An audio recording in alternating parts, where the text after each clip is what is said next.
السلام عليكم ورحمة الله وبركاته.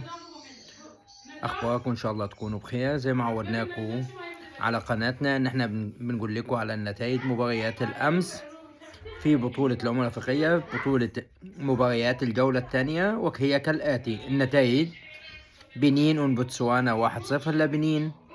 مباراة السنغال والكونغو الديمقراطية 1-1. مباراة أوغندا وتنزانيا 1-1. مباراة نيجيريا وتونس 3-2 مع ريمونتادا عالمية للفريق التونسي.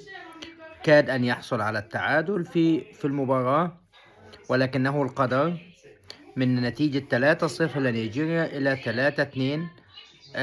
أتمنى التوفيق في المباراة القادمة لفريق تونس.